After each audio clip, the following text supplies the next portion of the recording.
नमस्कार, मैं हूं डॉक्टर विकास वर्मा।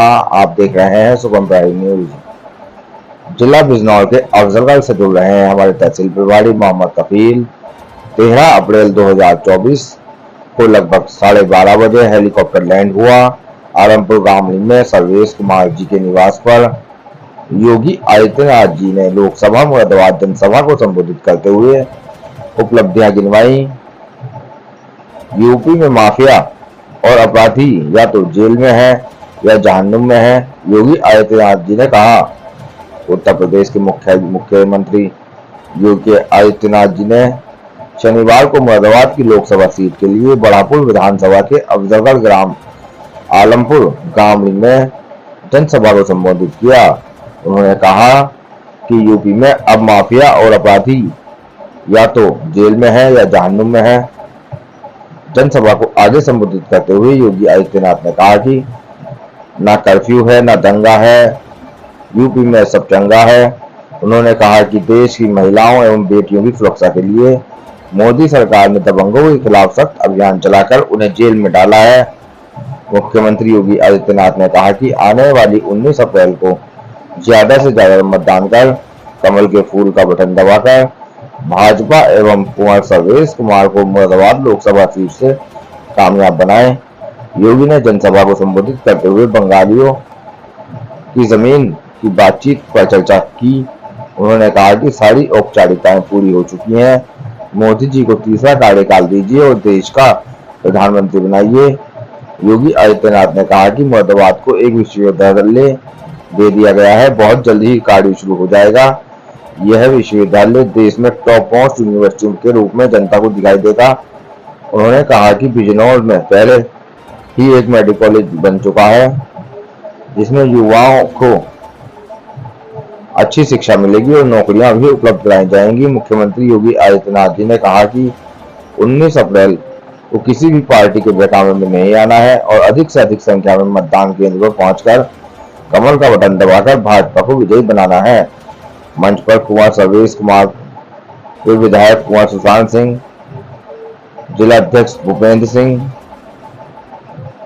सदस्य विधानसभा परिषद जयपाल सिंह व्यास, सदस्य विधानसभा परिषद हरि सिंह ढिल्लो, मुरादाबाद महापौर विनोद अग्रवाल, पूर्व सांसद वीर सिंह, जिला अध्यक्ष राष्ट्रीय लोकदल नागेश्वर पवार, सुरेश सैनी, राजेश कुमारी, लोकसभा प्रभारी अशोक पाल आदि इस जनसभा में पुलिस बल मुस्तैद रहा। जनसभा में भाजपा के अन्य कार्यकर्ताओं का भी।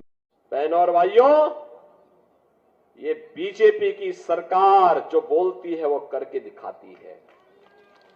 आज आप देखते होंगे माफिया या अपराधी या तो जेल में है या जहन्नुम में है ना। कहीं सिर उठा करके किसी व्यापारी को या किसी बेटी को जबरन उठाने या धमकी देने का दुस्साहस कोई कर सकता है क्या? कर सकता है क्या? करेगा तो क्या होगा मालूम है ना। तो बहनों और भाइयों, ये सुरक्षा केवल बीजेपी दे सकती है, वे लोग नहीं दे सकते जो इन अपराधी और माफियाओं को अपने गले का हार बना करके लेकर के चलते थे, इनके सामने नाक रगड़ते थे, वे लोग नहीं दे सकते। आज आप देख रहे होंगे बड़े बड़े माफिया जो कभी जिनकी तूती बोलती थी आज कैसे घिघियाते हुए दिखाई दे रहे हैं। आज आप इनके हालत देख रहे होंगे। आज पे बोलते हैं कि बस जान बकस दो, ठेली लगा करके सब्जी बेच करके पेट भर देंगे, लेकिन किसी को छेड़ेंगे नहीं, किसी जमीन पर जबरदस्ती कब्जा नहीं करेंगे। बहनों और भाइयों, विकास में सबसे बड़ा बैरियर है राजनीति का अपराधीकरण, माफिया प्रवृत्ति के तत्वों को प्रश्रय देना। और यह कार्य भारतीय जनता पार्टी ने आपको दिखाया है। सुरक्षा और सुशासन का मॉडल कैसे होना चाहिए यह आज आपके यहां देखने को मिलता है। और इसीलिए आज मैं एक तो आया हूं, एक तरफ सुरक्षा है, आज कर्फ्यू नहीं है। 1980 में मुरादाबाद में एक भयंकर दंगा हुआ था, दर्जनों लोग मारे गए थे। आप सोचो, उस समय से लेकर के 2017 तक रिपोर्ट को लोगों ने दबा करके रखा था, दबा करके। मैं आया, मैंने उसकी जांच शुरू की और बहनों और भाइयों, ये सारे चेहरे उजागर हो गए जो लोग दंगा करवाने वाले थे उस समय। तमाम उस समय निर्दोष व्यापारी मारा गया था, हिंदू मारा गया था, सिख मारा गया था, लेकिन कोई पूछने वाला नहीं था। हमने उसको उजागर किया, उस पर कार्रवाई प्रारंभ करवाई।